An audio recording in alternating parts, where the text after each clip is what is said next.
السلام عليكم ورحمة الله وبركاته. الحمد لله والصلاة والسلام على خير خلق الله محمد بن عبد الله وعلى آله وأصحابه ومن والاه. أما بعد، كفل أسرع مست يوصول الإيمان ويمي أمنة مسرتوج تمهرتنا. قال المؤلف رحمه الله تعالى: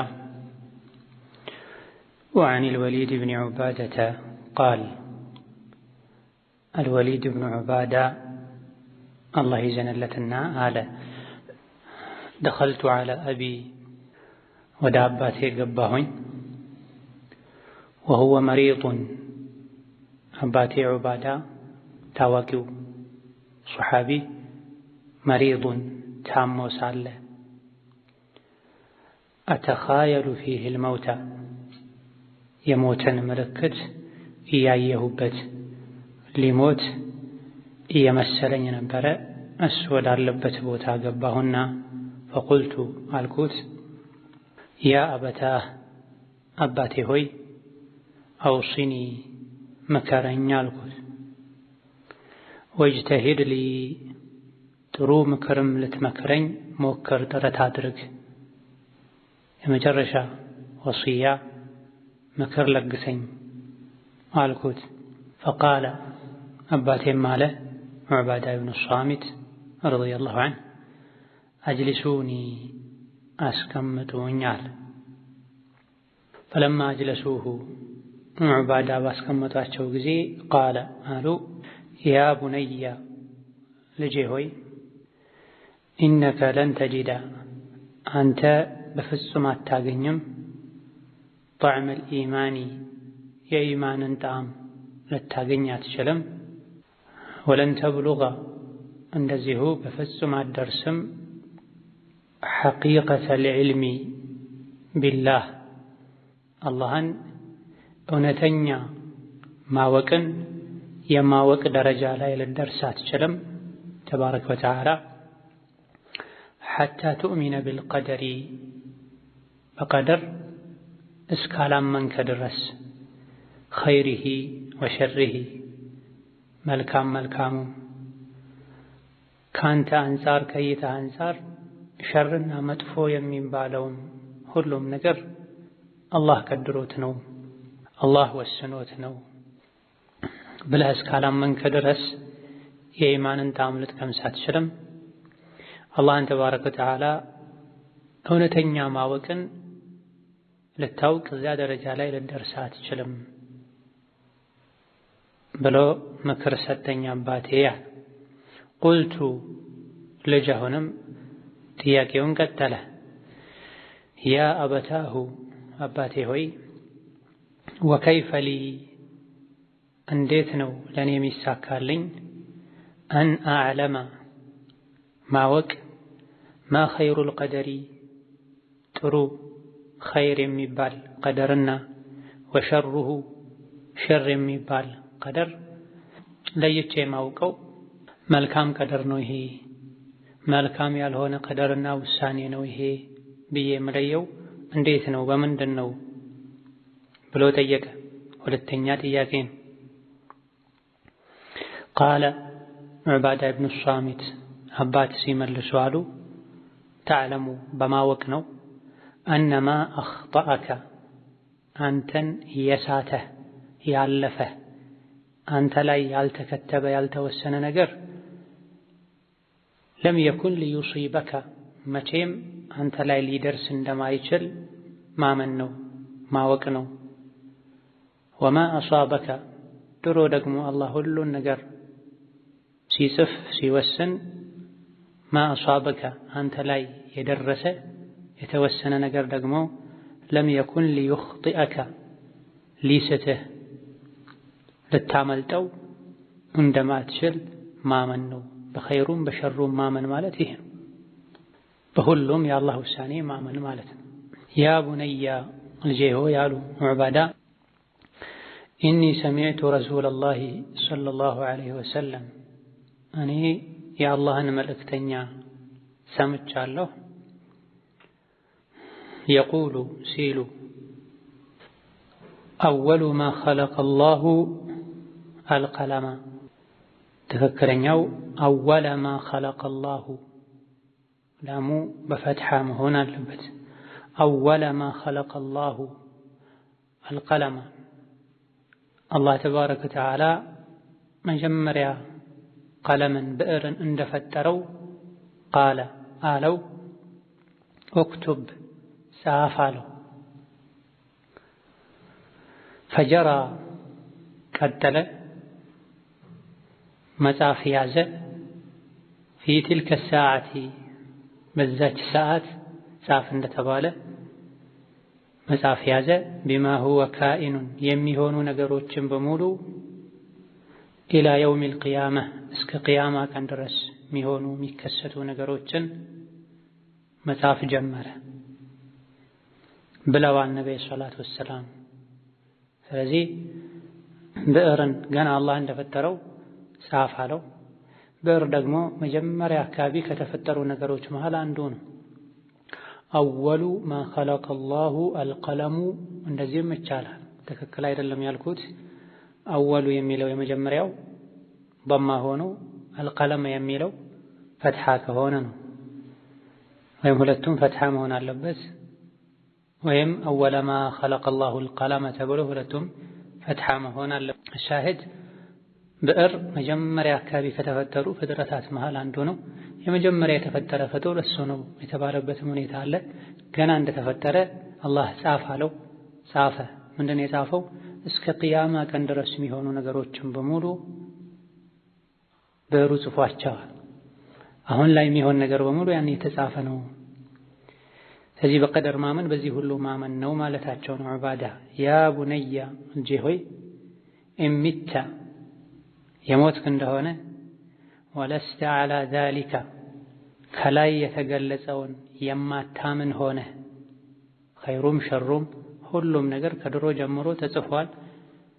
እኔ ላይ የተወሰነ ነገር አላመልጠውም፣ እኔ ላይ ያልተወሰነ ያልተጻፈ ነገር አይደርስብኝም ብለህ የማታምን ሆነ የሞትክ እንደሆነ ደኸልተ ናር እሳት ትገባለህ አሉና ምክራቸውን በዚህ አጠቃለሉ። ረዋሁ አሕመድ ኢማም አሕመድ ዘግበውታል። አቡ ዳውድም ሌሎችም የዘገቡት ሐዲስ ነው። ይህ የዑባዳ ኢብኑ ሷሚት ለልጃቸው የለገሱት ምክር እጅግ በጣም ትልቅ ምክር ነው። በቀደር እንድናምን። በቀደር ማመን ማለት ደግሞ መልካም መልካም ነገር ሲገጥመን ብቻ አላህ ቀደሮልኝ ነው ማለት፣ አሊያ ደግሞ አደጋና ችግር ሲገጥመን ብቻ አንዳንዱን እኛው ራሳችን በሩን ከፍተን እኛው አድርገነው ስናበቃ የስንፍናን የራስ ድክመትን በቀደር ለመሸፈን መሞከር ሳይሆን ኸይሩም ሸሩም ሁሉም ነገር አላህ ተባረከ ወተዓላ ወስኖት ነው ከትቦት ነው ብሎ ማመን እንደሆነ፣ ድሮ በአዘል አላህ ተባረከ ወተዓላ ያልወሰነብን ነገር እኛ ላይ እንደማይደርስ፣ በአዘል ድሮ አላህ ተባረከ ወተዓላ እኛን ከመፍጠሩ በፊት ሲጽፍ ሲወስን እኛ ላይ እንደሚደርስ የተወሰነ ነገርም እንደማናመልጠው ማመን እንደሆነ ለልጃቸው ነግረዋል። አልወሊድ ታቢዒ ነው፣ የሶሓባ ተከታይ ማለት ነው፣ የሶሓባ ተማሪ ማለት ነው። የነቢዩ ሰለላሁ ዐለይሂ ወሰለም የመጨረሻ ሐያታቸው አካባቢ ላይ የተወለደ የዑባዳ ኢብኑ ሷሚት የታላቁ ሶሓቢ ልጅ ነው። የነቢዩ ሰለላሁ ዐለይሂ ወሰለም የመጨረሻ ሐያት ላይ ተወልደዋል። ነገር ግን ነቢዩና ሰለላሁ ዐለይሂ ወሰለም አይቶ ከሳቸው ጋር ተገናኝቶ ሶሓባ ለመሆን የሚያስችለው ዕድሜ ላይ አልነበረም። በነቢይ ዘመንም ቢወለዱ ነቢዩና ሰለላሁ ዐለይሂ ወሰለም ካላገኙ ሶሓባ አይባሉም። ዑባዳ ኢብኑ ሷሚት ታዋቂ ሶሓቢ ናቸው። ደኸልቱ ዐላ አቢ ወደ አባቴ ገባሁኝ ወሁወ መሪዱን ታሞ አሉ። አተኻየሉ ፊሂል መውታ ሞትን እያየሁበት እሱ ላይ ሞትን እያየሁ አሊያ ደግሞ የሚሞት እየመሰለኝ ነበረ። ተኸዩል ማለት መገመት ማለት ነው። አተኻየሉ ፊሂል መውታ ሞትን እሱ ላይ ያየሁ ሊሞት እየመሰለኝ የሚሞት በሚመስልበት ሐል ላይ ያለ ወደ እሱ ገባሁና ያ አበታሁ አውሲኒ አባቴ ሆይ ምከረኝ አልኩት። የሶሓባ ትውልድ የዕልም ትውልድ ነበር። የሥራ የተግባር ትውልድ ነበር። ብዙ ጊዜ ልጆች ወላጆቻቸው በጠና ከታመሙ ከደከሙ ተስፋ ቆርጠው ሲያለቅሱ ሲጮሁ ያዙኝ ልቅቁኝ ሲሉ ነው የሚታይ። ብዙ ልጆች በተለይ የዘመኑ ልጆች። የሶሓባ ልጆች ግን ወላጅ አባታቸው ጣር ላይ እንኳን ያለ ከሱ ምክር ነበር የሚጠይቁት፣ ዕልም ነበር የሚወስዱት። አውሲኒ ምከረኝ ማለት ነው። ወሲያ ማለት ለየት ያለ ምክር ማለት ነው። ተራ ምክር ሳይሆን ለሚመክሩት አካል ይበጃል የሚሉትን ምክር ለመምከር ታግሎ ጥንቃቄ ተደርጎ ተመርጦ የሚማከር ምክር ማለት ነው። አንዳንዴ የመሰናበቻ ምክር ይሆናል። አንዳንዴ የመጨረሻ የመሰናበቻ ምክር ሊሆን ይችላል። ወጅተሂድ ሊ ተራ ምክርም አይደለም የጠየቁት አልወሊድ። ጥሩ ምክር ልትመክረኝ ሞክር። ኢጅቲሃድ ማለት አንድ ነገር ለማድረግ የሚችሉትን ሁሉ አቅም አሟጦ መጠቀም ማለት ነው። አልኢጅቲሃድ ሁወ በዝሉል ጁህድ ነው። ጁህድ ማለት አቅም ማለት ጥረት ማለት ነው። ቀለል ያለ ምክር አይደለም የምፈልገው። አቅምህ የፈቀደውን ሁሉ አድርገህ መርጠህ ጥሩ ምክር ምከረኝ አላቸው። ህመም ላይ ሆኖ ጣር ላይ ሆኖ ከረሱል ዓለይሂ ሰላቱ ወሰላም ለረጅም ጊዜ አብሮ የቆየ በዕልም በዒባዳ በቁርአን ሒፍዝና እውቀት አልፎ ሁሉ በቁርአን አስተማሪነት የሚታወቅ ታላቅ አባት ነበረ ያለው ለአልወሊድ። ስለዚህ የእሱ ጣር ላይ ሆኖ ሰከራተል መውት ላይ ሆኖ መቸገሩ እንዳለ ሆኖ ዞሮ ዞሮ ሊሞት ነው፣ ሊያጣው ነው። በዚህ ሰዓት እንኳ ለሱ የሚጠቅመውን ነገር አድርጎለት እንዲሄድ ጠይቋል። ፈቃለ ወዲያውኑ አባት ዑባዳ አሉ። አልቆዩም። ፋ ራሱን የቻለ ትርጉም አለው። ፈቃለ ወዲያውኑ ልጅ ምክሩን ጠይቆ እንዳበቃ አባት አለ፣ ትንሽ ላስብበት፣ ደክሞኛል፣ እንደዚህ አይነት ሁኔታ ላይ ሆኜ እንዴት እንዲህ አይነት ጥያቄ ትጠይቃለህ አላለም። እንደዚሁ እንዲሆን ፈልገው ነው፣ ለዚሁ እንዲበቃ አድርገው ነው ያሳደጉት ሶሐቦች ልጆቻቸው። ደስ ይላቸው ነበር ልጆቻቸው ሲማሩ ሲጠይቁ። ነብዩ ሰለላሁ ዐለይሂ ወሰለም አንዴ ከትልልቅ ሶሐቦች ቁጭ ባሉበት አንድ ጥያቄ ጠየቁ። ከዛፎች ውስጥ አንዲት ዛፍ አለች፣ ምኗም የማይጣል አገልግሎት ሁሉ የዛፏ ሙሉ አካሏ ክፍሏ አገልግሎት የሚሰጥ የሙእምን ምሳሌ የሆነች ዛፍ ናት፣ ምንድን ናት ብለው ጠየቁ። አንዳንዴ በጥያቄ መልክ ያስተምሩ ነበር ነብዩ ሰለላሁ ዐለይሂ ወሰለም። በጊዜው ማንም አልመለሰም፣ ትክክለኛውን መልስ አላገኙትም። ጫካ ውስጥ በረሃ ላይ የሚገኙ ዛፎችን መጥቀስ ጀመሩ አሉ አብዱላህ ብን ዑመር። እኔ መልሱን አውቄው ነበረ፣ ምኑም የማይጣል የሙእምን ምሳሌ የሆነ ዛፍ ቴምር ነው። ነገር ግን ትልልቅ ሰዎች ነበሩ፣ እነሱን አፈርኩና ሐያ አረኩና አልመለስኩም። ነብዩ ሰለላሁ ዐለይሂ ወሰለም ትክክለኛው መልስ ቴምር እንደሆነ የቴምር ዛፍ እንደሆነ ተናገሩ። ቤት ከሄድን በኋላ ለአባቴ ለዑመር የቅድሙን ጥያቄ እኮ መልሱን አውቀው ነበረ፣ ነገር ግን አንተ አቡበክር ሌሎች ትልልቅ ሰዎች ስለነበሩ ፈርቼ ነው ያልተናገርኩት አልኩት። እዛ ቦታ ላይ ብትመለስ ብዙ ቀያይ ግመሎችን ሀብት ከማግኘት ይሻለልኝ ይበልጥልኝ ነበር፣ ያኮራኝ ያስደስተኝ ነበረ እንዳሉ ተነግሯል። ልጆቻቸው ሸሪዓን ሲያውቁ ዲንን ሲያውቁ የነቢዩን ዓለይሂ ሰላቱ ወሰላም ውርስ ሲያነሱ ሲደርሳቸው ይደሰቱ ነበር። ስለዚህ ፈቃለ ወዲያውኑ የአልወሊድ አባት ዑባዳ ብኑ ሷሚት አሉ አጅሊሱኒ አንስታችሁ አስቀምጡኝ አሉ። ታመው ተኝተው ነበር ያሉት።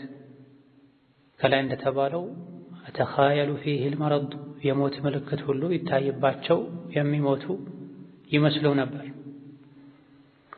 ለምን አስቀምጡኝ አሉ? ለጉዳዩ ትኩረት በመስጠት ነው። ምከረኝ ወጅተሂድ ሊ ጥሩ ምክር ልትመክረኝም ጥረት አድርግ ተብለው ስለነበረ አስቀምጡኝ ማለት ያውም ራሳቸው ተነስተው መቀመጥ ማይችሉበት ሁኔታ ላይ ሆነው አስቀምጡኝ ያሉት ለጉዳዩ ትኩረት ለመስጠት ጁህድም ለማድረግ። ፈለማ አጅለሱሁ ባስቀመጧቸው ጊዜ ቃለ አሉ ያ ቡነያ ልጄ ሆይ አሉ። ይሄ ማጣፈጫ ማቆላመጫ መጥሪያ ነው። የብኒ ማለትም ይቻላል። ያ ቡነያ ተስጊር ነው። ልጄ ሆይ ልጅዬ ሆይ የኔ ውድ ልጅ ሆይ እንደማለት ነው። ጋደም ካለበት ተነስቶ ቁጭ የሚል ሰው ጀለሰ ይባላል። ወይም ጋደም ካሉበት ተነስቶ መቀመጥ ጁሉስ ይባላል። ከቆሙበት ወርዶ መቀመጥ ቁዑድ ይባላል። አረብኛ ሰፊ ነው። አንዳንዴ ቁዑድ ይባላል፣ ሌላ ጊዜ ጁሉስ ይባላል። ጁሉስ የሚባለው ተኝቶ የነበረ ሰው ተነስቶ ቁጭ ሲል፣ ቁዑድ የሚባለው ወይም ቃዓደ የሚባለው የቆመ ሰው ቁጭ ሲል። ቃለ ያ ቡነያ ኢነከ ለን ተጅደ ጣዕመል ኢማን ተነስተው ቁጭ ካሉ በኋላ ካስቀመጧቸው በኋላ ምክር ቀጠሉ። ለን ተጅደ ጣዕመል ኢማኒ የኢማንን ጣዕም አታገኘውም አትቀምሰውም። ወለን ተብሉገ ሐቂቀተል ዒልሚ ቢላህ የአላህን ተባረከ ወተዓላ እውነተኛ የማወቅ ደረጃ ላይም ልትደርስ አትችልም። ሐታ ቱእሚነ ቢልቀደሪ ኸይሪሂ ወሸሪሂ ቀደርን ኸይሩንም ሸሩንም አምነህ እስካልተቀበልክ ወደህ እስካልተቀበልክ ድረስ አሉ። ኢማን ጣዕም አለው። ኢማን ጣዕም በምላስ አይደለም የሚቀመሰው፣ በልብ ነው፣ በጠቅላላ ሰውነት በህይወት ነው የሚታየው ጣዕም። የኢማንን ጣዕም አትቀምስም አላህን ተባረከ ወተዓላ ትክክለኛ እውቀትን የማወቅ ደረጃ ላይ ማደርስም በቀደር እስካላመንካ። አላህን ተባረከ ወተዓላ በትክክል አውቋል የሚባለው አንድ ሰው ብቸኛ ፈጣሪነቱን፣ ብቸኛ አምላክነቱን፣ መልካም ስምና ባህሪያቱን፣ ብቸኛ አድራጊነቱን ሲያውቅ ነው። አላህን ተባረከ ወተዓላ ከማወቅ አንዱ ስራዎቹን ማወቅ ነው። የስራዎቹን ጥበብ ሕክማ ማወቅ መገመት ነው። ቢያንስ ሕክማ እንዳለው ጥበብ እንዳለው በቀደር ማመንም እዚህ ውስጥ ይገባ። ቀደር ማለት የአላህ ውሳኔ ማለት ነው። ማንኛውም ምድር ላይ ሰማይ ላይ የሚከሰት ነገር አላህ ተባረከ ወተዓላ የፈቀደው ነገር ብቻ ነው የሚሆነው። በቀደር በትክክል ያላመነ ሰው አላህን በትክክል አላወቀም፣ በአላህም በትክክል አላመነም። የኢማንንም ጣዕም ሊቀምስ አይችልም። ነቢያችን ሰለላሁ ዐለይሂ ወሰለም ዛቀ ጣዕመል ኢማኒ መን ረዲየ ቢላሂ ረባ ብለዋል። አልሐዲስ አላህን ተባረከ ወተዓላ እንደ አምላክ እንደ ጌታ ወዶ የተቀበለ በሱ ያመነ በሱ ብቻ የተብቃቃ የኢማንን ጣዕም ቀመሰ ብለዋል። ይሄ የዑባዳ ምክርም ከዚህ ሐዲስ የተወሰደ ነው። በአላህ ያመነ የኢማንን ጣዕም ቀመሰ ብለዋል። በአላህ የምናምነው አላህን አውቀን ነው። በአላህ ከማመን አንዱ በቀደር ማመን ነው። ቁልቱ ቀጥዬም አልኩኝ አሉ አልወሊድ ያ አበታሁ አባቴ ሆያ። ይሄ የልጆችን አደብ ያሳያል። ከአደብ አንዱ ልጅ የወላጆቹን ስም ቀጥታ መጥራት የለበትም ተገዶ ካልሆነ በስተቀር። አባቱን ቀጥታ ሲጠራ ቤት ውስጥ አባቴ የት ነው ብሎ መጠየቅ ቢፈልግ አባቱ መሐመድ ቢሆን መሐመድ የት አለ፣ አባቱን መጥራት ቢፈልግ መሐመድ ያለ ሊጠራ፣ እናታቸውን ፋጢማ ብትሆን ፋጢማ የት አለች ብሎ ሊጠራ ሊጠይቅ ፈጽሞ አይገባም። ወላጆችን ከማክበር አንዱ ስማቸውን ቀጥታ ከመጥራት መታቀብ። አሁን ላይ ትውልዱ አቋሙ እየተቀየረ ስልጣኔው እየተቀየረ ስለሆነ እናታቸውን አባታቸውን ቀጥታ ስማቸውን የሚጠሩ አባትና እናቶቻቸውን እንደ እኩያ ጓደኞቻቸው የሚያዩ አሉ። አንዳንዶች ደስ ሊላቸው ይችላል። በተለይ በልጅነት አግብተው የወለዱ 13 12 ዓመት 15 ዓመቶች የዕድሜ ልዩነት ያላቸው እናትና ልጅ አባትና ልጅ በስም የሚጠራሩበት ሐል አለ። ወላጅ ከፈቀደ ደስ ካለው ያን ያክል ችግር የለውም ሊባል ይችላል። ነገር ግን እንደ አደብ ከዙሪያው ላሉ ሰዎች ያልሆነን ነገር እንዳያስተምር ልጅ እንዲህ ሲያደርግ ሊመከር ይገባዋል። ያ አበታሁ አባቴ ሆይ፣ ያ አቢ፣ ያ ኡማሁ፣ ያ ኡሚ ሊል ይገባዋል። ማማ ባባ የሚለውም ቃል ችግር የለውም፣ አስሉ አረብኛ ነው።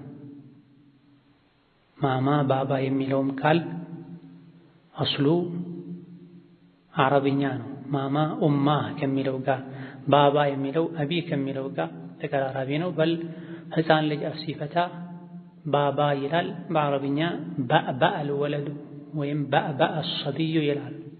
ሰብዩ ሕፃኑ ባባ ማለት ጀመረ ይላል። ይሄም ቢሆን ችግር የለውም። ይሄ ፈረንጆች ነው። ባባ አትበል አቢ በል ማማ አትበል ኡሚ በል እያሉ ከልጆች ጋር የሚታገሉ አሉ። ፈረንጅ ትምህርት ቤት ሄዶ አይደለም የ9 ወር የ10 ወር ልጅ ማማ ሚለው ባባ ሚለው አፉ ነው፣ ተፈጥሮ ነው። ያ አበታሁ ወከይፈ ሊ እንዴት እችላለሁ አና አዕለመ ላውቅ ማ ኸይሩል ቀደሪ ወሸሩሁ ጥሩና መጥፎውን ቀደር እንዴት ነው ማውቀው?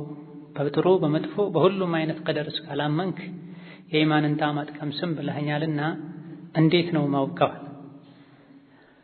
ቦታው ጣረሞት ላይ ያለ ሰው ያለበት ቦታ ሳይሆን ዓለም አስተማሪ መድረክ ላይ ቁጭ ብሎ የሚያስተምርበት ቦታ አስመስለውታል። የዕልም ቃለ መጠየቅ ቃለ ምልልስ ያደረገው ጥሩና መጥፎ ቀደርን እንዴት ነው ለይቼ የማውቀው ያለ። በቀደር ዙሪያ ብዙ አትነጋገሩ፣ ቀደር ከተነሳ ከንግግር ታቀቡ ተብሎ የለም ወይ ያለ እንደሆነ ያለ ማስረጃ ማውራት ቁርአን ሐዲስ ከነገረን አልፎ ማውራት ሲሆን ነው ቀደር ሲነሳ ከንግግር ታቀቡ የሚባለው። በቀደር ዙሪያ የምናወራው ወሬ ከቁርአን ከሐዲስ ካልወጣ ቁርአኑን ሐዲሱን ያብራራን ከሆነ ቁርአን ሐዲስ የነገረንን የተረዳነውን ለማያውቅ ሰው ያስረዳን ከሆነ ስለ ቀደር ማውራት ይቻላል ይገባልም ጭምር። ነብዩ ሰለላሁ ዐለይሂ ወሰለም ስለ ቀደር የሚያስፈልገውን ያክል አስተምረው ነው የሞቱት። ነቢይም ቢሆን ስለ ቀደር አላስተማሩም ያሉ የሚያወሩ ጃሂሎች አሉ። ዲኑ ሙሉ ነው ብሎናል አላህ። ነብዩ ሰለላሁ ዐለይሂ ወሰለም ሊሞቱ ቀናት ሲቀሯቸው አድርሻለሁ አይደል መልእክቴን ብለው ጠይቀው ሰሃቦችን አዎን ሲሏቸው እጃቸውን ወደ ላይ አንስተው አላህ ሆይ መስክረውልኛል አድርሰሃል ብለውኛል ብለዋል። አላህ ደግሞ አልየውመ አክመልቱ ለኩም ዲነኩም ብሏል። ቀደር የእስልምና የኢማን መሰረት ከስድስቱ የእምነት መሰረቶች መሃል አንዱ ቀደር። እንዴት ተብሎ ነው ታዲያ ነቢይም ቢሆን ለሰሃቦች ስለ ቀደር ብዙ አላስተማሩም። አስፈላጊ የሆነውን ያክል አስተምረዋል። ይሄ ስህተት አይባልም። እንደዚህ ሱሐቦችም በቀደር ዙሪያ ተናግረዋል። የተናገሩት ቁርአን ላይ ሐዲስ ላይ የተነገረውን በማብራራት በማስረዳት መልኩ ነው። ስለዚህ ስለ ቀደር አታውሩ፣ ቀደር ሲነሳ ታቀቡ፣ ቀደር የአላህ ምስጢር ነው የሚባለው ከተነገረው አልፎ መሄድ ለሚፈልግ ሰው ነው። አልወሊድ ያልገባቸውን ጠየቁ። አሁንም እንዴት ነው ማውቀው ጥሩና መጥፎ ቀደርና? ልጆቻችንን በዚህ መልኩ ተርቢያ ልናደርግ ይገባናል። ዑባዳም ደስ ነው የሚላቸው። ጣር ላይ ነኝ፣ ህመም ላይ ነኝ፣ ስቃይ ላይ ነኝ፣ እንዴት እነዚህ ታጨናንቀኛለህ አላሉም። ደስ ብሏቸው ከተጠየቁት አልፎ መርቀው ሁሉ መልሰዋል። ንግግራቸውን በሐዲስ ሁሉ አጠናክረዋል። ሰፋ ያለ መልስ ነው ማለት ነው። የሱሐባ ልጆች የእውቀት ልጆች ናቸው። የሱሐባ ትውልድ የእውቀት ትውልድ ነው ያልነው ለዚህ የ9 የ10 ዓመት የ11 የ12 ዓመት ልጅ ሆነው ከነቢዩ ሰለላሁ ዐለይሂ ወሰለም ዙሪያ ማይጠፉ ህፃናት ነበሩ። ነቢይ ቤት ሄደው የሚያድሩ ነበሩ። ቀን ላይ ከተማሩት ካዩት አልፎ ማታ ነቢይ የሚያደርጉትን ዒባዳ አይተው ለማድረግ ማታ የሚሰሩትን ዒባዳ አይተው ለማወቅ ለኡማው ለማስተላለፍ ህፃን ሆነው ነቢይ ቤት ሄደው ያደሩ ሱሐቦች ተገኝተዋል። አብዱላህ ብን አባስ፣ አነስ ብን ማሊክ፣ አቡ ሰዒድ አልኹድሪ እነዚህ ታዳጊ ሱሐቦች ናቸው። ህፃን ከመሆናቸው የመጣ ለጂሃድ ሲሄዱ ነቢዩ ሰለላሁ ዐለይሂ ወሰለም አትሄዱም ብለው ይመልሷቸው ነበር። ህፃን ለጂሃድ አይሄድም ያሉ፣ የዕልሙ ጂሃድ ላይ ግን ካጠገባቸው አይጠፉ። ለጂሃድ አትሄድም ተባልኩ ብለው ያለቅሱ ነበር። አንዳንዶቹ አጎቶቻቸውን አባቶቻቸውን ነቢይ ጋር ሽምግልና ይልኩ ነበር። ይፍቀዱልኝ ነቢይ ልሂድ እያሉ። አንዳንዶች 1 ዓመት ይቀራቸዋል፣ 2 ዓመት ይቀራቸዋል። አልደረሳችሁም፣ እድሜያችሁ አይፈቅድም፣ ለአካለ መጠን ስትደርሱ 15 ዓመት ሲሞላችሁ ለአካለ መጠን የመድረስ ምልክት ሲታይባችሁ ያሉ ይመልሷቸዋል። ጠንከር ብለው ከጠየቁም ለአካለ መጠን ደርሶ ከሆነ አረጋግጡ ብለው ነብዩ ሰለላሁ ዐለይሂ ወሰለም ሱሐቦችን ያዛሉ። ተመለስኩ ብለው ያለቅሳል። እድሜው ገና ቢሆንም አቅም አለው ይችላል ብለው አስፈቅደው ነብዩ ሰለላሁ ዐለይሂ ወሰለም እንዲፈቅዱላቸው የሚያደርጉ የሚደራደሩ ወላጆችም ነበሩ። ዛሬ ወላጆችም ልጄም ብርድ ይመታዋል፣ ልጄም ብርድ ይመታታል፣ ሒጃብ ብታደርግ ያፍናታል እያሉ ወደ ኋላ የሚያደርጉ ናቸው። ዒልም ቦታ እንዳይሄዱ የሚያደርጉ ናቸው። ዒልም ይበዛባቸዋል፣ ራሳቸውን ያማቸዋል፣ የአእምሮ በሽተኛ ያደርጋቸዋል የሚሉ ናቸው። ቀን 3 4 5 ትምህርት ቢማሩ ልጆችም ደግሞ ልጅ ነኝ ያሉ የ13 የ14 ዓመት ልጅ ሆነው እንኳ እንደ 4 ወር ህፃን ልጅ ጡጦ ለመጥባት የሚፈልጉ ከእናታቸው ጉያ ከአልጋ ከሶፋ አልወርድም የሚሉ ናቸው። ነብዩ ሰለላሁ ዐለይሂ ወሰለም ሲሞቱ አብዱላህ ብን አባስ 14 13 ዓመታቸው። ብዙ ሐዲስ በማስተላለፍ ከሚታወቁ ሰዎች መሃል አንዱ አብዱላህ ብን አባስ ናቸው። الشاهد الوليد بن عبادة ወይም ዑባዳ ኢብኑ ሷሚት ልጃቸውን በዕልም ስላሳደጉ ነው። አባቴ ሞተ ብለው ወጥተው አልጮሁም፣ ከግድግዳ ጋር አልተጋጩም፣ ጥግ ይዘው ቁጭ ብለው ማልቀስ አልጀመሩም።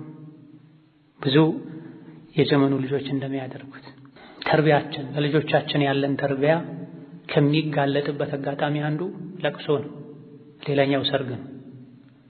አደብ አለው ሐያ አለው የሚባል ቤተሰብ የሰርግ ቀን ላይ ሱራትን ተሻግሮ ጀነት የገባ እንደፈለክ ከሆነ የተባለ እስኪመስል ድረስ ተገላልጠው ሰውነትን ውጥርጥር የሚያደርግ ልብስ ለብሰው ሴት ልጅ መኝታ ቤት ላይ ከባሏ ስትሆን የምታደርገውን አይነት ጌጥ አድርገው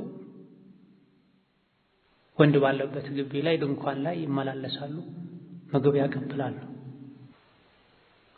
ሐዘን ሲሆን ለቅሶ ሲሆን ደግሞ ጭራሽ የአላህን መኖር የረሱ እስኪመስል ድረስ ለምን ያሉ ወደ ላይ ያፈጠጡ አላህን ይጠይቃሉ። ለምን ገደልከው? አይገባውም ነበር። አላህን ተባረከ ወተዓላ ለመቆጣጠር እሱን እንደፈለጉ ለማድረግ መሞከር ይመስላል። የአላህ ሥራ ላይ አስተያየት መስጠት ይመስላል። አይገባውም ነበር፣ ለምን ገደልከው? ለምን ጌታዬ ላ ዩስአሉ ዐማ የፍዐል ስለሚያደርገው ነገር አላህ አይጠየቅም፣ ሰው ነው የሚጠየቀው። ሱሐቦች ግን እንዲህ አይነቱ ሁኔታ ላይ እንኳ የአኼራ የዕልም ጉዳይ ነበር የሚያስቀድሙት። ቃለ መልካምና መልካም ያልሆነን ቀደር እንዴት ነው ማውቀው ለሚለው ጥያቄ ተዕለሙ አነማ አኽጠአከ ለም የኩን ሊዩሲበክ። አላህ ተባረከ ወተዓላ ሁሉን ነገር ሲወስን አንተ ላይ ያልወሰነው አንተ ላይ ያልጻፈው ነገር መቼም እኔ ላይ አይደርስም ብለህ ማወቅ፣ እርግጠኛ መሆን። ወማ አኽጠአከ ለም የኩን ሊዩሲበክ ወማ አሳበከ ለም የኩን ሊዩኽጢአክ። በቀደር ደግሞ ድሮ ሁሉን ነገር አላህ ከመፍጠሩ በፊት ያልጻፈበት ያልወሰነበት ነገር ደግሞ ኋላ ላይ በምንም መልኩ ሊደርስበት እንደማይችል ማመን ነው። ሐቂቀቱ አልዕልም ቢላህ የተባለው ይሄ ነው። አላህን ስራውን ትክክለኛ ማወቅን ማወቅ ማለት ይሄ ነው። ባለፉት ሐዲሶች እንደተጠቀሰው ሕፃን ልጅ እናቱ ማህፀን ውስጥ እያለ የ4 ወር ጽንስ እያለ መላኢካ ገብቶ የሚበላውን፣ የሚጠጣውን፣ የሚለብሰውን፣ የሚኖርበትን ሀገር፣ የሚሰራውን ስራ፣ ጾታውን፣ እድሜ፣ አጀሉን ይጽፋል። አላህ ተባረከ ወተዓላ ከዓርሽ በኋላ ብዕርን ነው የፈጠረው ተብለዋል። የመጀመሪያ አካባቢ ፍጡር ነው ብዕር። ያኔ ጀምሮ ጻፍ ተብሏል። እስከ ቅያማ ቀን ድረስ የሚሆነውን ነገር ጽፎ ጨርሰዋል። አሁን የሆነ ያለው እኛን የሚገጥመን ነገር በሙሉ ድሮ የተጻፈ ነው። ህይወታችንን እኛ ጽፈን አይደለም የምንኖረው፣ የተጻፈውን ነው የምንኖረው ማለት ነው። አልሐምዱሊላህ ማለት ነው። የምንችለውን ሁሉ ጥረት ማድረግ ነው። ቢልቀደሪ ኸይሪሂ ወሸሪሂ ተብሏል። እዚህም ጋር ከይፈ ሊ አን አዕለመ ማ ኸይሩል ቀደሪ ወሸሩሁ፣ ጥሩና መጥፎ ቀደር እንዴት አውቃለሁ ሲባል አላህ የቀደረው ነገር በሙሉ ኸይር ነው፣ ሸር የለውም። አላህ ያደረገው የወሰነው ነገር ሁሉ ጀሚል ነው፣ ኸይር ነው፣ መልካም።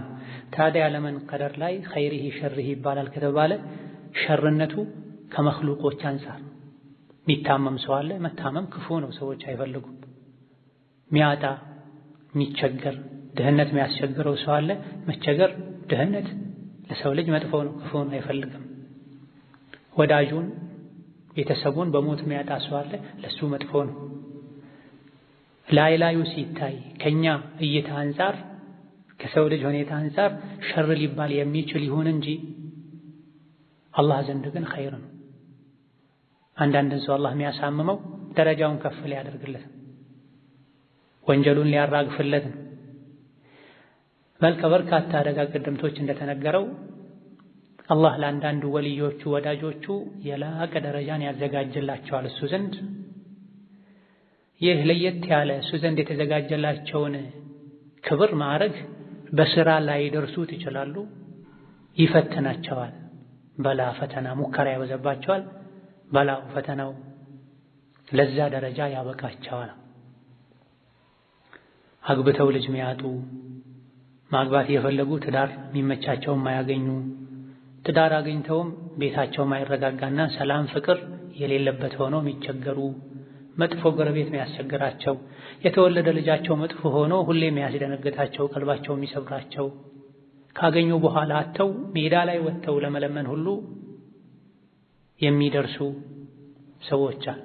ሁሌ የሚታመሙ፣ አንዴ የፀሐይ ብርሃንን ወጥተው ማየት የማይችሉ፣ ከሐኪም ቤት ማይወጡ፣ ሐኪም ቤት አብዝተው ከመመላለሳቸው የመጣ ሐኪም ቤቱ የሱ ነው እስኪባል ድረስ ሰዎች ሁሌ እዛ የሚያዩዋቸው ሰዎች አሉ። ይሄ ሁሉ ሙሲባ ነው። ለምንድን ነው የሚደረገው? ለእኛ ሸር ሊሆን ይችላል። ነገር ግን ወንጀል የበዛበት ሰው ወንጀሉ ሊራገፍለት፣ አሊያ ደግሞ ደረጃውን አላህ ሊያሳድግለት፣ በስራ በምንም መልኩ 100 ዓመት 1000 ዓመት ኖሮ ቢሰራ በስራው ሊደርሰው የማይችል ማዕረግ ጀነት ላይ ስለተዘጋጀለት ለዛ ክብርና ማዕረግ ሊያበቃው ፈተናን ያበዛበታል ተብሏል። መውለድ የፈለጉ ማይወልዱ ሰዎች አሉ። የሚወልዱት ልጅ ለነሱ ፈተና ሊሆን ይችላል። ጠማማ ሊሆን ይችላል፣ አጥማሚ ሊሆን ይችላል። አላህ ልጅ አይሰጣቸው።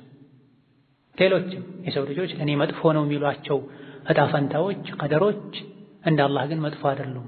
በእኛ እይታ ግን መጥፎ ሊሆኑ ይችላሉ። ስለዚህ ሸር የተባለው ከኛ ከሰዎች አመለካከት አንጻር ነው እንጂ ነብዩ ሰለላሁ ዐለይሂ ወሰለም ወሸሩ ለይሰ ኢለይከ ብለዋል። ኸይር ሁሉ ካንተ ነው፣ ሸር ወደ አንተ አይጠጋም ብለዋል። ያረከው ሁሉ ኸይር ነው መልካም ነው ማለታቸው። ከዛ አስከትለው ዑባዳ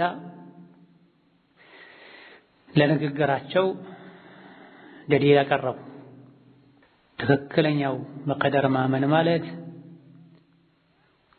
አላህን ተባረከ ወተዓላ ትክክለኛውን ማወቅ ማለት አነማ አኽጣአከ ለም የኩን ሊዩሲበከ ወማ አሷበከ ለም የኩን ሊዩኽጢአከ ነው አሉት። አጭር ደስ የሚል ትምህርት ነው።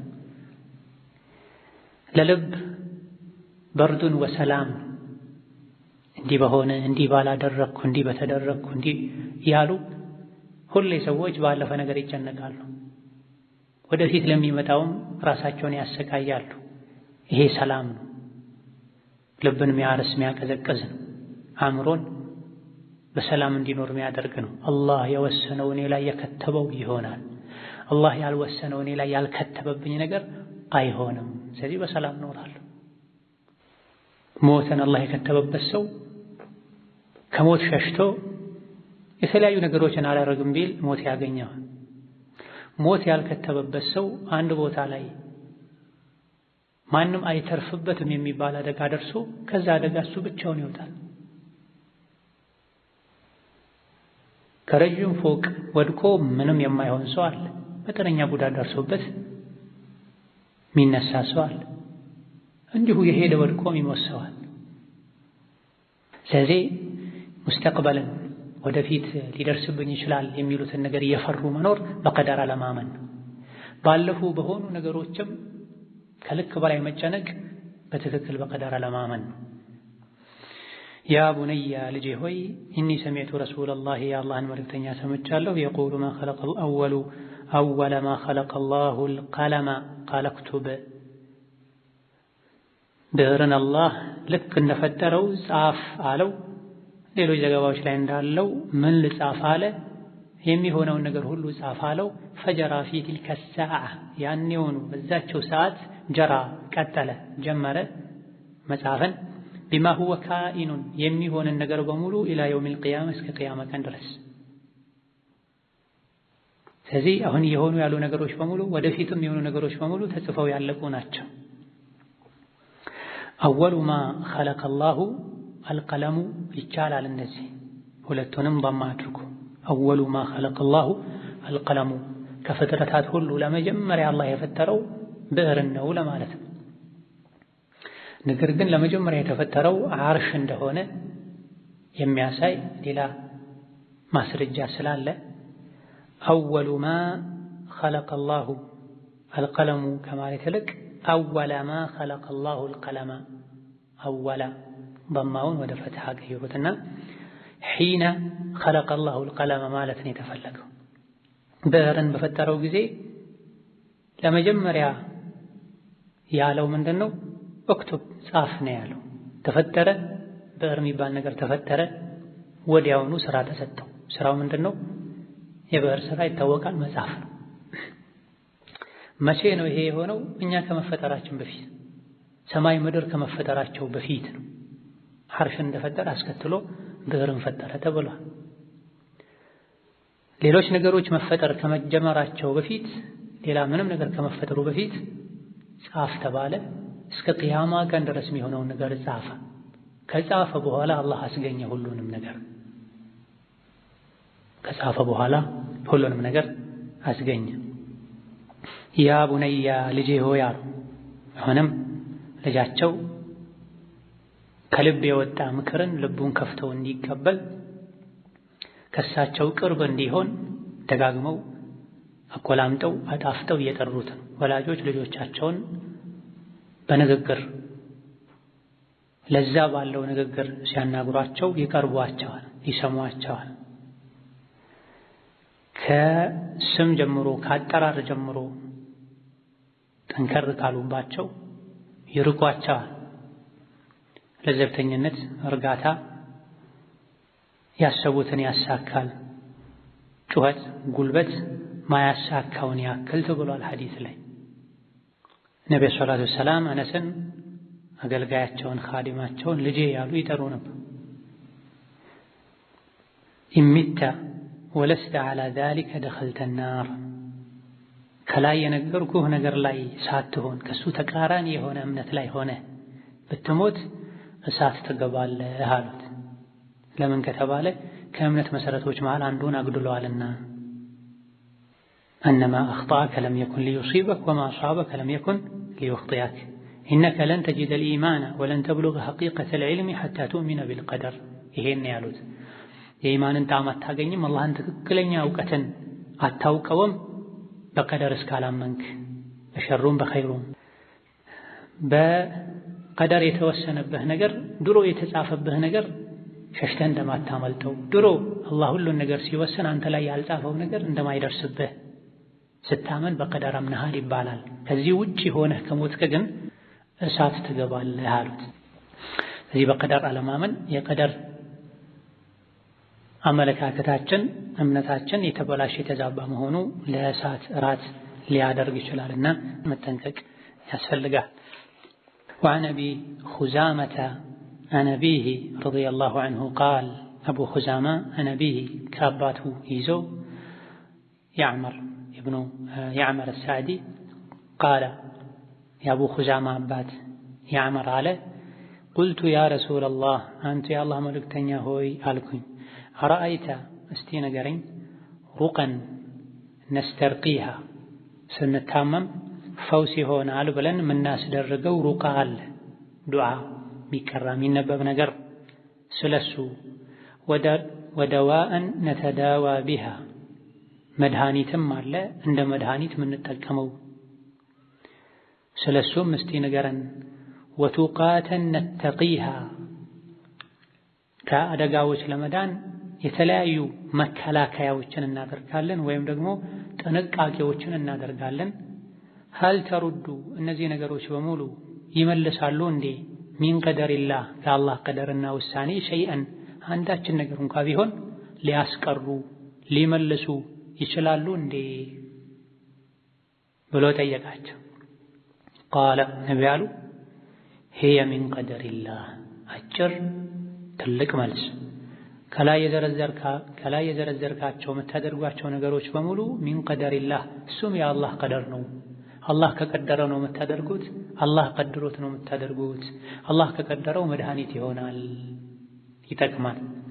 ረዋሁ አሕመድ ኢማም አሕመድ ወትርሚዚ ሌሎችም ዘግበውታል። ወሐሰነሁ ትርሚዚ ሐዲሱን ሐሰን ነው ብላ እንደ ሰነድ ሐዲሱ በተወሰነ መልኩ ضعፍ አለበት፣ ነገር ግን ማዕናው ትክክል ነው። ትርሚዚና ሌሎችም ሐሰን ሷሂህ ብለውታል። በዚህ ሐዲስ ቀደር ሁሉን ነገር እንደሚያካትት ተነግሮናል። ሰበቡም ሙሰበቡም ከአላህ ነው፣ አላህ ወስኖት ነው። እኛ የምናደርገውም የእኛ ማድረግም ጭምር ውጤቱም ጭምር በአላህ ውሳኔ ነው። ማንኛውም ነገር ያለ አላህ ውሳኔ ሊሆን አይችልም። እጃችን ላይ የተለያዩ ነገሮችን አንስተን ይዘን አደጋ ሲመጣብን ጠላት ሲመጣብን መከላከላችን የኛ የራሳችን ስራ አይደለም፣ ቀድሞ አላህ ቀድሮት ነው። እኛ አላህ የቀደረውን አከናውነው ነው ፈጽመነው ነው። መድኃኒት መውሰዳችን መድኃኒቱን መስራቱን እኛ ገዝተን መጠቀማችንን አላህ ቀድሮት ነው። ከዛ በኋላ መድኃኒት ሲወሰድ መድኃኒቱ በሽታውን ማጥፋቱን አላህ ቀድሮት ከሆነ ያጠፋዋል። መድኃኒቱ በሽታውን እንዲያጠፋ አላህ ካልቀደረ በሽታውን ሊያጠፋው ፈውሱ ሊገኝ አይችልም።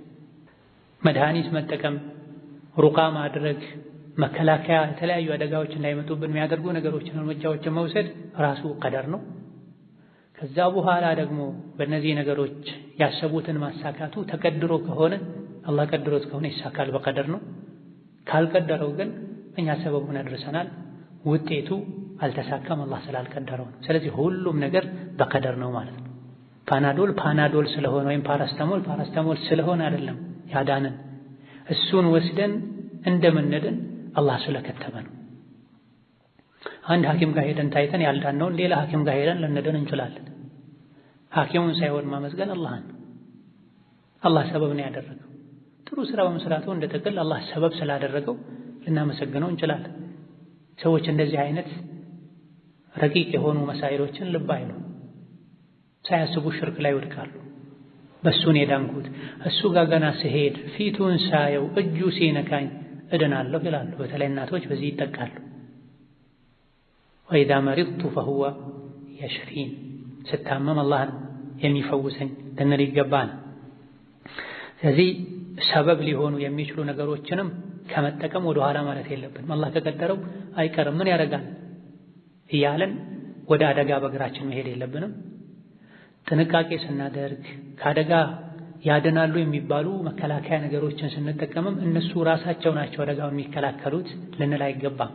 ሰበብ ናቸው፣ ሰበብ አደርሳለሁ፣ በዚህ ሰበብ ከአደጋ ምድን ከሆነ አላህ ያድነኛል።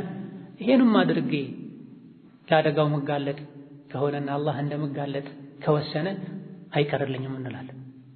ነብዩ ሰለላሁ ዐለይሂ ወሰለም ለጂሃድ ሲሄዱ ጦር ሜዳ ላይ ሲገቡ የጦር ልብስ ይለብሱ ነበር።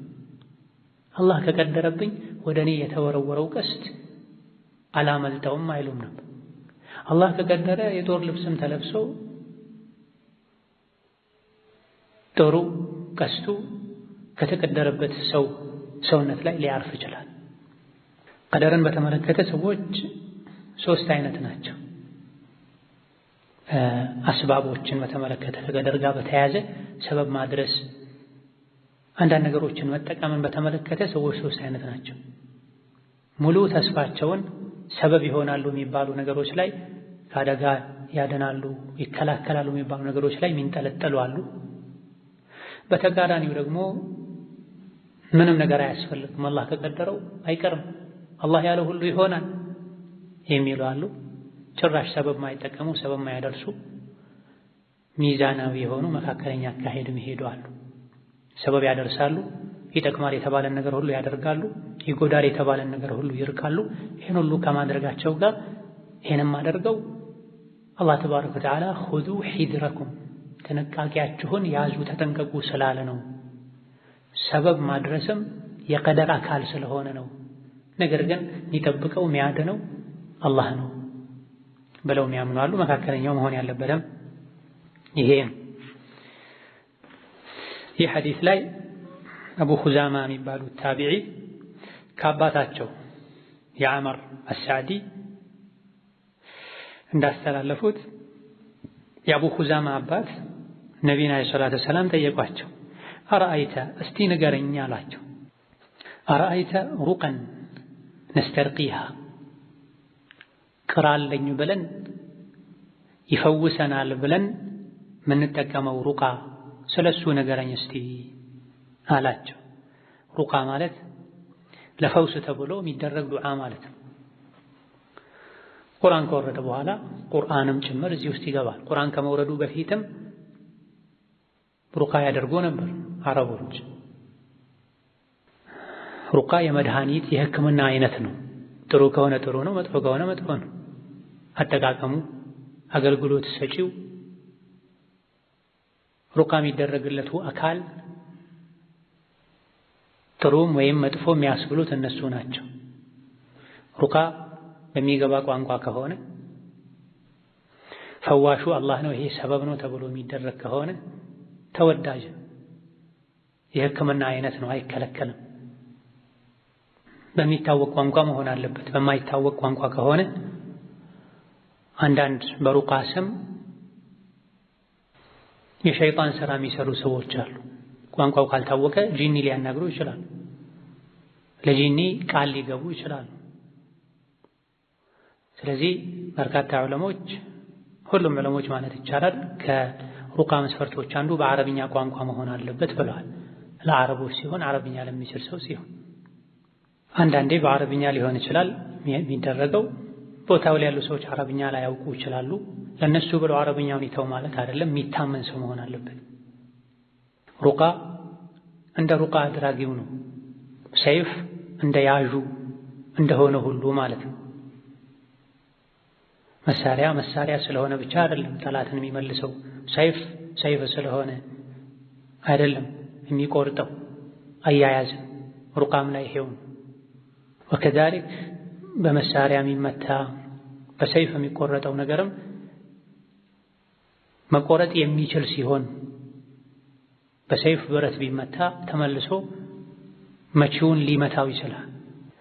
በመሳሪያ በጥይት ማይበሳው ነገር ቢመታ የተወረወረው ጥይት ወደ ራሱ ወርዋሪው ሊመለስ ይችላል ማለት ነው። ሩቃ የሚደረግለት አካልም ሩቃ ቁርአን ይፈውሰኛል ብሎ የሚያምን መሆን አለበት። ሩቃ የሚያደርገው አካልም በአላህ የሚያምን አላህ የሚፈራ መሆን አለበት። ችግሩ ያለው ብዙ ጊዜ ከሁለቱ አንዱ ጋር ነው። ወይም ሩቃ የሚደረግለት አካል 100% ፈውሴን ከቁርአን ከነቢያዊ ዱዓ አገኛለሁ ብሎ አላመንም፣ እንዲሁ ልሞክረው ነው ያለው። አሊያ ደግሞ ሩቃ የሚያደርገው አካል በአላህ ተባረከ ወተዓላ በትክክል የማያምን አላህን የማይፈራ ጉድለት ያለበት ሲሆን ሆኖም ከጥንት ጀምሮ ሩቃ ይታወቃል። ነብዩ ሰለላሁ ዐለይሂ ወሰለም ስለ ሩቃ ተጠይቀው ሩቃችሁን አቅርቡት ልየው ልገምገመው ብለዋል። ላ ባእሰ ቢሩቃ ማ ለም ተኩን ሽርካ ብለዋል። ሩቃ ማድረግ ችግር የለውም ሽርክ እስካልሆነ ድረስ። አሁን ላይ ራሱን የቻለ የገቢ ምንጭ ተደርጓል ብዙ ሰዎች ዘንድ። ሩቃ እናደርጋለን ያሉ ሱቅ ከፍተው የ20 ብር የ40 ብር ዘይትን በ200 ብር ተራ ውሃን አንዴ ፋቲሃ ቀርተውበት በ50 ብር በ60 በ100 ብር እየሸጡ በቁርአን የሚነግዱ ከዛ አልፎ ሁሉም ናቸው ማለት ባይቻልም ሩቃ ቤትን ቁርአን ቤትን የሸይጣን ቤት የብልግና ቤት ያደረጉም ጭምር ተገኝተዋል። ማንኛውም ሰው ለራሱ ሩቃ ማድረግ ይችላል። ከባሰበት ከአቅሙ በላይ ከሆነ ቅሙ ከሌለው መርጦ አላህን የሚፈራ በተለይ ዋና ዓላማው ገንዘብ ሆኖ ገንዘቧን ለማግኘት ያክል ብቻ ቀርቶ ሚሸኝ ወዳልሆነ ቁርአንን ሰዎች እንዲወዱ ሰዎች በቁርአን ተፈውሰው ከአላህ ጋር እንዲዋደዱ ከችግራቸው እንዲላቀቁ ብሎ ነይቶ የሚሰራ ሰው ጋር ሄደው ሊያደርጉ ይገባል። ከዛ በፊት ግን ራሳቸው ፋቲሃን፣ ኢኽላስን፣ ሱረቱን ናስን፣ አያተል ኩርሲን በመቅራት ለራሳቸው ሩቃ ሊያደርጉ ወላጆች ለልጆቻቸው ሊያደርጉ ይገባል።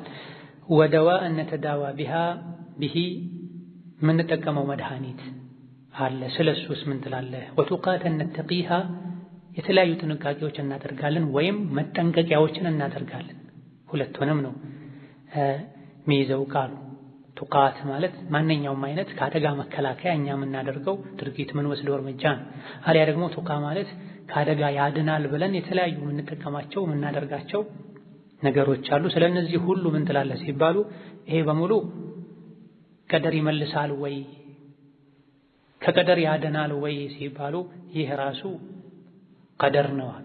አላህ ቀድሮት ነው ይሄን የምታደርጉት፣ ቀደር ውስጥ የሚካተት ነው አሉ። በልቶ ጠጥቶ ረሃብን ጉዳትን እንደምንከላከለው ሁሉ ሩቃ አድርገን በሽታ እንከላከላለን። አላህ ተባረከ ወተዓላ በምናደርገው መከላከያ ጥንቃቄ መዳኑን መትረፉን ቀድሮት ከሆነ እንተርፋለን። ካልቀደረው ሰበቡን ብቻ አድርሰናል፣ ውጤት ላይኖር ይችላል። አንዳንዴ ውጤቱንም ሰበቡንም መጠቀሙን ላይቀድርልን ይችላል። እንዲህ አይነት ነገር ወስዳለሁ አደርጋለሁ እያሉ ሳያደርጉ የሚቀሩ ሰዎች አሉ። ማድረጉን አላህ ስላልከተበው እንዲህ አይነት ቦታ ላይ ሄዳለሁ መሄድ ፈልጋለሁ ሂድ ይባላሉ። እሺ ያሉ ነገ ከነገ ወዲያ ያሉ ይቀራሉ። አላህ መሄዱን ስላልከተበው ሄደውም የሚፈልጉትን ነገር ሳያገኙ የሚመለሱ አድርገውም ውጤት ሳያዩበት የሚቀር አለና ባጭሩ ሁሉም ነገር አላሁ ተዓላ ቀድሮት ነው።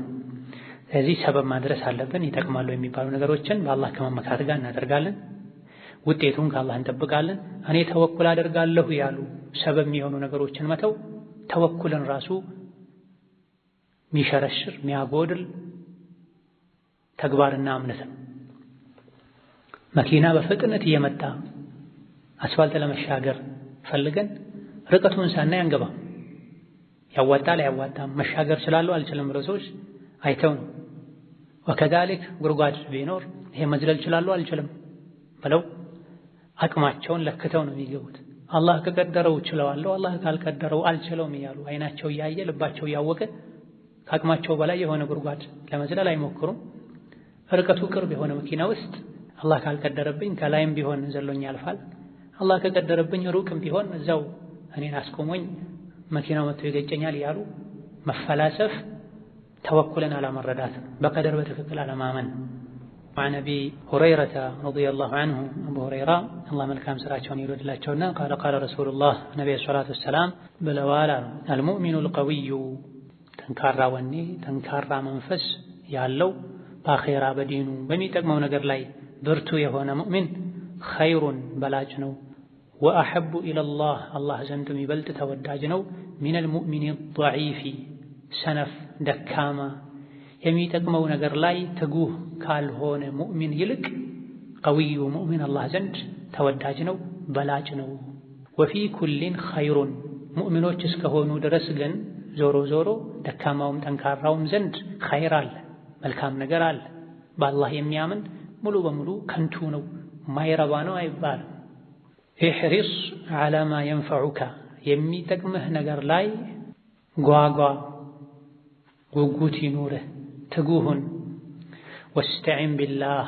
ማንኛውም ነገር ስታደርግ አላህን እገዛ ጠይቅ ሰውን ሳይሆን ትልልቅ ነው አልችለውም ከአቅሜ በላይ ነው አትበል አላህን አግዘኝ ብለህ ያግዘኛል ብለህ ግባበት ወላ ተዕጂዘነ ሰነፍ ደካማ አትሁን አልችልም አትበል የያዝከውን ነገር ዛሬ ነገ እያልክ ያንዘላዘልክ አታቆይ ፈኢን አሷበከ ሸይኡን የሚጠቅምህን ነገር አላህን አግዘኝ ብለህ ስንፍናን ወደ ኋላ ጥለህ እየሰራህ እየታገልክ ሳለ አሷበከ ሸይ የሆን ነገር ቢደርስብህ ፈላ ተቁል አትበል ለው አኒ ፈዓልቱ ከዛ ወከዛ እንዲህ ባደረግኩ ኖሮ ካነ ከዛ ወከዛ እንዲህ ይሆን ነበረ አትበል ወላኪን ነገር ግን ቁል በል ቀደረ አላህ ወስኖ ነው ወማ ሻአ ፈዐል አላህ የፈለገውን አድርጎ ነው በል እኔ የምችለውን አድርጌያለሁ ጥረት አድርጌያለሁ ነገር ግን እኔ ያልጠበቅኩት የሆነው አላህ እንዲህ ስለቀደረ ነው በል ፈኢነ ለው የሚለው ቃል እንዲህ በሆነ ኖሮ እንዲህ ባደረግኩ ኖሮ የሚለው ቃል ተፍተሑ ዐመለ ሸይጣን የሸይጣንን ሥራ በር ይከፍትብሃል ልብህ በቀደር እንዳያምን ማንኛውንም ነገር በጸጋ አልሐምዱሊላህ ብለህ እንዳትቀበል የወስዋስ በር በቀደር ያለማመንም በር ሸይጣን ወደ ልብህ ገብቶ መጥፎ ሥራውን የሚሰራበትን በር ይከፍትብሃልና ለው አትበል እንዲህ ባረኩ እንዲህ ይሆን ነበረ እንዲህ ባላደረግኩ ኖሮ እንዲህ አይሆንም ነበረ አትበል መጀመሪያ ተጠንቀቅ ምችለውን አድርግ ከዛ ግን ለሆነው ነገር ሁሉ አላህ ሽቶ ነው አላህ ቀድሮ ነው በላ ኢማም ሙስሊም የዘገቡት አቡ ዳውድ ሌሎችም ያስተላለፉት በጣም መካሪ ሐዲስ ነው ከቀደር ጋር የሚያያዘው ሐዲሱ ቁል ቀደረ አላህ ወማ ሻአ ፈዐል የሚለው ክፍል ነው ነገሮችን ሁሉ ለአላህ አሳልፈህ ስጥ ማለት ነው ቀደረ አላህ ፈጽሞት ነው ይሄን ድሮ አላህ ወስኖት ነው ወማ ሻአ ፈዐል ዛሬ ደግሞ አድርጎት ነው ከሱ ውሳኔ ውጭ የሚሆን ነገር የለም እኔ የምችለውን አድርጌያለሁ ከመጀመሪያው ጀምሮ ጠንክሬ ሰርቻለሁ ስለዚህ እንድጸጸት እንድበሳጭ የሚያደርግ ነገር የለም እንደው ራሴን በወቅስም መውቀስ ያለብኝ የምችለውን ነገር ሳላደርግ ቀርቼ መጥፎ ነገር ከደረሰብኝ መልካም ነገር ካለፈኝ ራሴን ልወቅስ እችላለሁ አማ የምችለውን ጥንቃቄ ጥረት ከማድረግ ጋር ያልጠበቅኩት ነገር ከገጠመኝ አልያ ደግሞ መልካም ነገር ቢገጥመኝ በራሴ ላለመደነቅ ማሻአላህ እላለሁ ቀደረ አላህ አላ ጥሩ ያልሆነ ነገር ከገጠመኝ ጥረት ከማድረጌ ጋር ምንም ማድረግ አልችልም እኔ ነገሩ ሁሉ በአላህ እጅ ነው ያለው ይሄ አላህ የወሰነው አላህ የሻው ነገር ነው በላል አልሙእሚኑ አልቀዊዩ ኸይሩን ወአሐቡ ኢለላህ ሚነል ሙእሚኒ አልضعيف ጠንካራ ሙእሚን በላጭ ነው አላህ ዘንድም ተወዳጅ ነው ከደካማ ሙእሚን ይልቃል ይሄ የምን ጥንካሬ ነው እዚህ የተፈለገው ያለን እንደሆነ የውስጥ ጥንካሬ ነው የተፈለገው ኢማም ነወዊ ሌሎችም የሐዲስ ሹራሖች እንዳሉት የመንፈስ ጥንካሬ ነው የተፈለገው ቆራጥነትን የተፈለገው የትልቅ ወኔ ባለቤት መሆን የተፈለገው እንደዚህ አይነት የውስጥ ጥንካሬ ወኔ ያለው ሰው ኸይር ነገር ላይ ግንባር ቀደም ይሆናል ከፊት ይሆናል የጂሃድ ጥሪ ሲቀርብ ቀድሞ ይገኛል ሰደቃ ስጡ ሲባል ቀድሞ ያወጣል አዛን ሲባል አወል ሶፍ ይገኛል በመልካም ነገር ያዛል በድፍረት ከመጥፎ ነገር ይከለክላል አላህን እንጂ ማንንም አይፈራም የተለያዩ ሙሲባዎች አደጋዎች ሲደርሱበት ይሰበራል ከሰዎች የሚደርሱበትን ጫናዎችን ይቋቋማል ጠንካራ ሙእሚን ማለት ይሄ ነው እንጂ ፈርተምተም ያለ ጡንቻ ያለው ሞላ ያለ ሰውነት ያለው ታግሎ ሰዎችን በአንድ ጡንቻው ገፍትሮ መጣል የሚችል በሩጫ ብዙዎችን የሚቀድም ለማለት አይደለም የተፈለገው። አካላዊ ጥንካሬ ሳይሆን የተፈለገው መንፈሳዊ ኢማናዊ ጥንካሬ። የዲንም የዱንያም የሚጠቅሙ ጉዳዮች ላይ ቆራጥ ሆኖ እድሎችን ሳያሳልፍ መጠቀም የሚችል የያዝኩትን ሥራ ሳልጨርስ ከግብ ሳላደርስ አልተኛም አላርፍም ዛሬ ማለቅ አለበት የሚል መጾም ያለበት ቀን የሚጾም ቀዷ ያለበት ቀጣይ ረመዳን ማይገባበት የሰው ዕዳ ያለበት አዲስ ልብስ ማይለብስ ያማረጠ ምግብ ማይበላ ነፍሱን ማሸነፍ የሚችል አላህ በሚወደው መልኩ ህይወቱን መምራት የሚችል ስሜቱን የሚቆጣጠር ማለት ነው። ፊት ለፊቱ አላህ ማይፈቅደው ጌታ ሲመጣ አይኑን ሰበር ማድረግ የማይችል አፉን ከፍቶ አላህ ማይፈቅደውን ነገር ሰዎች ሲያወሩ አብሮ ከማውራት መታቀብ ምላሱን ማሰር የማይችል አዛን ሲል ፈጅር ሲገባ ከዚያ በፊትም ለዊትር ከላዩ ላይ ያለ ስስ ብርድ ልብስን ወደዛ ጥሎ ተነስቶ መቆም የማይችል ጠንካራ ይባል ደካማ እንጂ። ስለዚህ እዚህ የተፈለገው አልቁወቱል ኢማንያ፣ አልቁወቱል ኢራዲያ፣ አልቁወቱል ቀልብያ፣ ቁወቱል ዐዚማ፣ ቁወቱን ነፍስ ተብሏል። የወኔ ጥንካሬ፣ የመንፈስ ጥንካሬ፣ የፍላጎት የዓላማ ጥንካሬ፣ የኢማን ጥንካሬ፣ የአቅል ጥንካሬን የተፈለገው። ከዚህ ጋር ተጨምሮ የአካል ጥንካሬ ሲመጣ ሐዲስ ውስጥ ይገባል። እሱም ተፈላጊ ነው ይባላል። ከነዚህ ነገሮች በተጨማሪ አእምሮ ጠንካራ፣ ልቡ ጠንካራ፣ ወኔው ጠንካራ፣ ፍላጎትና ሐሳቡ ጠንካራ የሆነ ሰው አካሉ ጠንካራ ቢሆን ሐዲስ ውስጥ ይገባል። ከላይ የተጠቀሱ ነገሮች የልብ፣ የመንፈስ፣ የአቋም፣ የፍላጎት፣ የኢማን፣ የእውቀት ጥንካሬ ሳይኖር የአካል መጠንከር ሐዲስ ውስጥ አይገባም። ይሄ አይደለም የተፈለገው። ምክንያቱም ከሰው አልፎ ጠንካራ እንስሳት አሉ። በጉልበት ከሰው የሚበልጡ፣ በቁመት ከሰው የሚበልጡ፣ በሩጫ ከሰው የሚበልጡ እንስሳት አሉ። ጥንካሬ ራሱ አይደለም አካላዊው አይደለም የተፈለገው። ተራዊህ አንድ ጁዝ ሲሰገድ አልችልም ብለው ኢና አዕጠይናከል ከውተር ቁል ሁወላሁ አሐድ ወልዐስር ብቻ የሚቀራበት ቦታ ፈልገው ሄደው የሚሰግዷል። አልችልም ብለው ብቻ ሰግደው ሄደው የሚተኙ አሉ። ወጣት ናቸው፣ ጎረምሳ ናቸው። ተራዊህ በአንድ ረክዓ 4 ገጽ ሲቀራ በየተራ እግራቸውን ያፈራረቁ ቆመው ኢማሙ ሰላም አለይኩም እንዳለ አንድ ረክዓ ብቻ አሰላምተው ይሄዷል። በአንጻሩ ደግሞ ዕድሜያቸው 70፣ 60፣ 80 የሆነ እስከ መጨረሻው ቆመው ይሰግዷል አንዴ ሳይንቀሳቀሱ። ማን ነው ጠንካራው? ያኛው ምናልባት 100 ኩንታል ባንዴ አንስቶ ይሸከም ይሆናል። 10፣ 30፣ 20 ኪሎ ሜትር ሳያርፍ ሳይደክም ይሮጥ ይሆናል። ለስሙ እሱ ነው ሰዎች ዘንድ ጠንካራ የሚባለው በአይን እይታ። ነገር ግን ጠንካራው ሌሊት ተነስቶ መስገድ የሚችል፣ ጾም መጾም የሚችል፣ ሰው ሲሰድበው ትርፍ ቃል መጥፎ መልስ የማይሰጥ፣ ዋጥ ነገሮችን ዋጥ ማድረግ ታግሶ ማሳለፍ የሚችል ጠንካራ የሚባለው ይሄ። ዒልም ለመማር ጂሃድ ለማድረግ ሰዎችን በመልካም ለማዘዝ ከመጥፎ ለመከልከል ከሰዎች ጋር ተቻችሎ ለመኖር የውስጥ ጥንካሬ ያስፈልጋል። ሹብሃን ለመመከት የእውቀት ጥንካሬ ያስፈልጋል። ሻህዋን ለመመከት የኢማን ጥንካሬ ያስፈልጋል። የቁዋ አይነቶች ብዙና የተለያዩ ናቸው። ሁሉንም አይነት ቁዋ የታደለ አርቆ ማየትን፣ አስፍቶ ማሰብን የታደለ ከዚህ ላይ የአካል የገንዘብ ለገይር ዛሬ ቁዋ ኃይል አቅም ያለው ሁሉ ነገር የተሟላለት ነው። ሁሉንም አላህ በሚወደው መልኩ የተጠቀመ ሚነል ሙእሚን ضعيف ከضعيف ሙእሚን ይሻላል ጠንካራው። ሰብሮ ዒልም ከማይማር፣ ሰብሮ ከማይጾም፣ ሰብሮ ከሰዎች ጋር ተቻችሎ ከማይኖር፣ ትንሽ ነገር ሲናገሩ ተበሳጭቶ ከዘመድ ጋር የሚቆራረጥ፣ ሁለተኛ አንተ ቤት አልመጣም የሚል ኢላ ገይር ዛሊክ አይነት ባህሪ ካለው ጠንካራው ሷቢሩ ታጋሹ ሙእሚን ይሻላል። ወፊ ኩሊን ኸይራ ዞሮ ግን ላ ኢላሃ ኢለላህ እስካለ ሙእሚን እስከሆነ ደካማውም ቢሆን እሱ ላይ ኸይር አለበት። ነገር ግን ከኸይር የሚሻል ሌላ ኸይር አለ። ኢነ ኸይረ መን እስታጀርተ አልቀዊዩል አሚን አለች የነቢዩላህ ሹዐይብ ልጅ አላማ ቂለ ፊ ኩቱብ ተፋሲር። የጥንካሬ መለኪያው አማና ነው። የጥንካሬ መለኪያው የተሰጠንን ኃላፊነት በአግባቡ መወጣት ነው። አስተማሪነት ሊሆን ይችላል፣ የቤት እመቤትነት ሊሆን ይችላል፣ ንግድ ሊሆን ይችላል። ኢላ ገይሪ ዛሊክ የተሰጠንን ኃላፊነት በብቃት መወጣት አንድ፣ አማና መጠበቅ ሁለት፣ ምርጥነት ይሄ ነው። ጥንካሬ ይሄ ነው። ሙሳ አለይሂ ሰላም ከግብፅ ሸሽተው ወደ መድየን እየሄዱ በረሃ ላይ አረፍ ባሉበት ውሃ የሚያጠጡ ሰዎችን አግኝተው ከነዚህ ወንዶች ውስጥ ከረኞች ውስጥ 2 ሴቶች እንስሳቶቻቸውን ከሌሎች እንስሳት እንዳይቀላቀሉ ሲከላከሉ አዩ። ማ ኸጥቡኩማ ምን ሆናችሁ ነው አሏቸው። እኛ ወንዶች አጠጥተው ጨርሰው ሳይወጡ አናጠጣም፣ የመጣ ነው ደግሞ ወደ ወንዶች ስፍራ አባታችን እድሜው የገፋ ሰው ስለሆነ ነው አሏቸው። አጭር ቃል። ፈሰቃ ለሁማ ሙሳ ይሄን እንደሰሙ ወዲያውኑ አጠጡላቸው።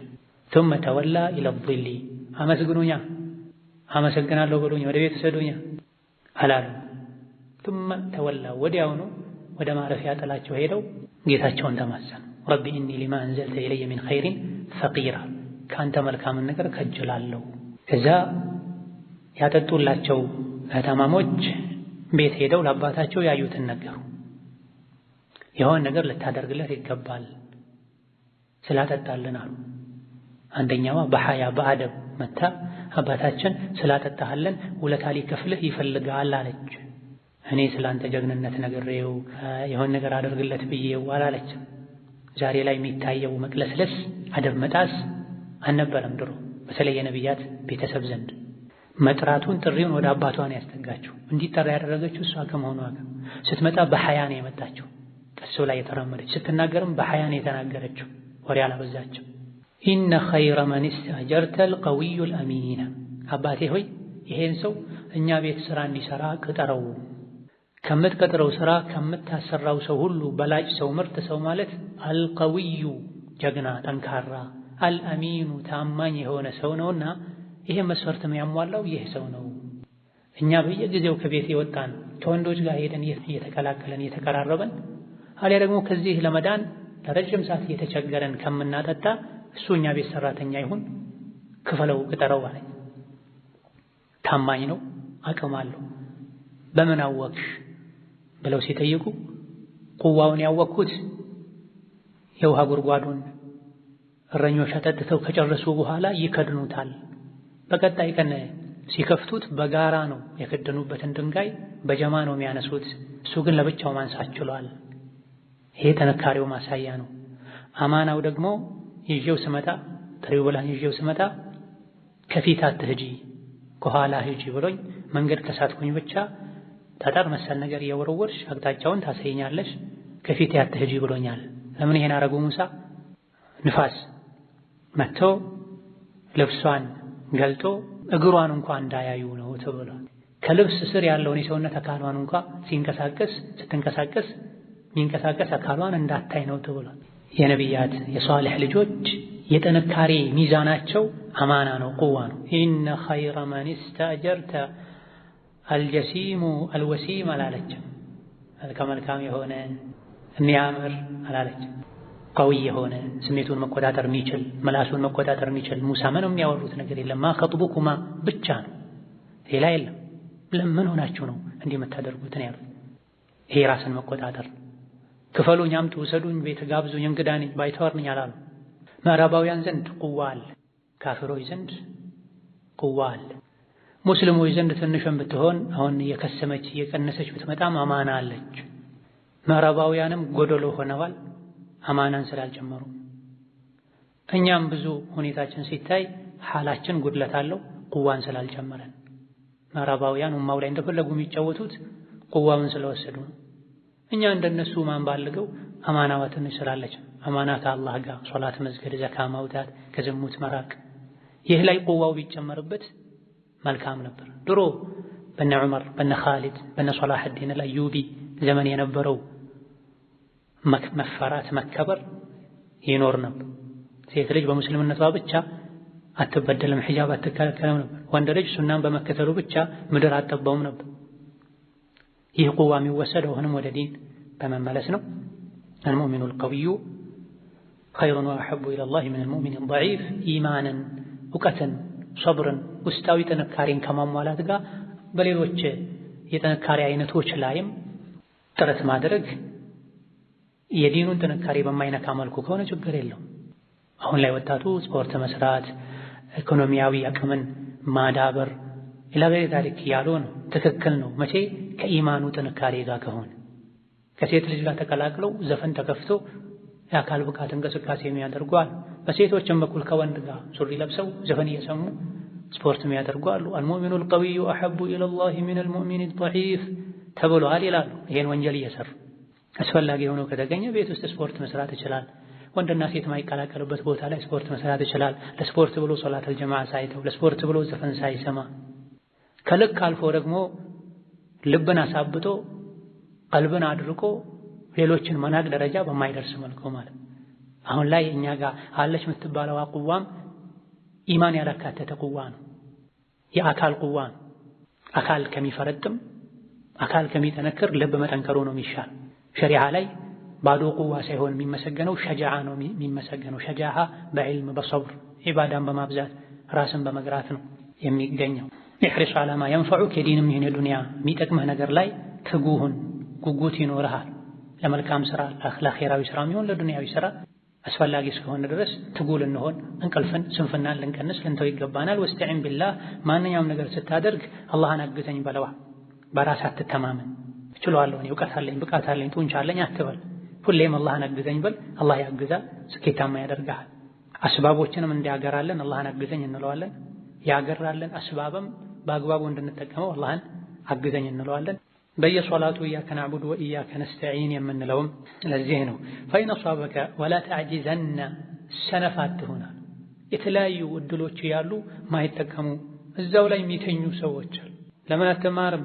ዒልም ለምን አትቀራም? ቁርአን ለምን አትሐፍዝም? አልችልም ኢንሻአላህ የሚቀጥለው ዓመት ኢንሻአላህ ስወልድ ሳገባ እንዲህ ስሆን የሚሏል። ይሄ ስንፍና የተጠላን። ፈኢን አሷበከ ሸይኡን ፈላ ተቁል ለው እኒ ፈዐልቱ ከዛ ወከዛ። ይሄን ሁሉ ጥረት ከማድረግህ ጋር የሆነ ነገር ከገጠመህ እንዲህ ባደርግ እንዲህ አይሆንም ነበር አትበል። ወላኪን ቁል ማሻአላህ ቀደረላሁ ማሻ ፈዐል። አላህ የሻውን ነው ያደረገው በላል። ለምን እንዲህ በሆነ ኖሮ እንዲህ ባደረክ ኖሮ እንዲህ አይሆንም ነበረ እንዲህ ይሆን ነበረ አትበል የተባለው ፈኢነ ለው ተፍተሑ ዐመለ ሸይጣን። ለው እንዲህ ባረኩ ኖሮ በዚህ በሄድኩ ኖሮ ማለት የሸይጣንን ስራ በር ይከፍታል። በምን ላይ?